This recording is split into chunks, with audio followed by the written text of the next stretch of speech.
Para os pacientes, na verdade, seria buscar informação segura, né? O que a gente vê hoje em dia é muita desinformação, é muito um passando a informação que conheceu para o outro, e nisso a gente gera um complicador muito importante, que é assustar o paciente e ele dificultar o acesso dele ao tratamento. Então, existem as associações de pacientes, né?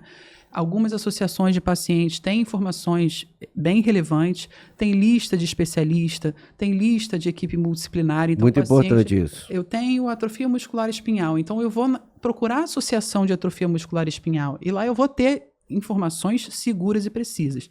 E, além disso, tem o site do Ministério da Saúde, né, onde tem lá as doenças, os centros de referência. Então, buscar informação segura, né, e enfatizar que a realidade dessas doenças está mudando, né. Costumo dizer para os pacientes, assim, você tem uma doença que, às vezes, dependendo da doença, não tem um tratamento, mas tem uma linha de cuidado, né? Então, assim, eu não vou te dar um remédio, infelizmente, que vá curar você, mas eu tenho propostas de cuidado que você tem que ser submetido para melhorar a sua qualidade de vida. Então, a realidade dessas doenças tem mudado e eu, pelo menos, estou na luta por isso. Eu queria te fazer voltando até para fazer uma outra pergunta que eu anotei aqui, porque a gente fala muitas vezes em estigma, né? Muita gente, quando vê uma doença, ela pensa, as doenças raras, elas são, vamos dizer assim, contagiosas? Não. Pergunta, então, não são doenças contagiosas, né? Então é importante que também a sociedade inclua esses pacientes. Uhum. Um paciente que muitas vezes você vê andando com a esclerose lateral amiotrófica, daqui a pouco você vê ele com uma muleta, daqui a pouco com andador, daqui a pouco ele está na cadeira de roda, daqui a pouco ele está na rua com uma traqueostomia. Exato. Então, assim, muitas vezes essas pessoas são vistas como...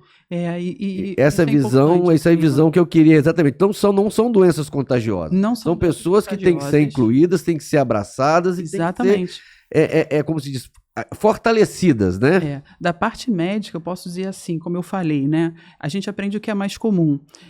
Então, eu já ouvi falar de esclerose lateral amiotrófica. Eu não sei como conduzir esse paciente. A primeira coisa que tem que fazer é acolher o paciente, né? Então, assim, eu posso não saber o que eu vou prescrever para ele, mas eu tenho que acolher esse paciente, porque não é fácil dar um diagnóstico de doença rara, né? A gente tem que ter certeza do que a gente está falando. Sem dúvida. Mas também não é fácil receber esse diagnóstico, né? Então, a gente fala de uma doença que o paciente nunca ouviu, não é uma hipertensão, não é um diabetes, uma cefaleia, é uma esclerose lateral amiotrófica. Às vezes, muda a dinâmica do paciente. Então, primeiro passo, eu não sei exatamente o que fazer. O primeiro passo é você acolher o paciente e aí buscar informações seguras no Ministério da Saúde, Associação de Pacientes. Eu acho que é o início do caminho, que os pacientes e os médicos às vezes ficam muito perdidos, mas se eles souberem que nesses dois locais, né, no Ministério da Saúde e nas associações, a gente vai ter orientações específicas e seguras, eu acho que já é um caminho para a gente começar a ver esses pacientes da forma como eles merecem. A informação é muito importante, né? A gente tem que lembrar que hoje em dia aparece aí nas redes sociais muita gente que sequer formação médica tem. Exatamente. Que sequer tem uma especialização ou experiência e começam a vender sonhos e vender mágicas. Não existe magia para doenças raras. Isso. Exatamente. Não é verdade?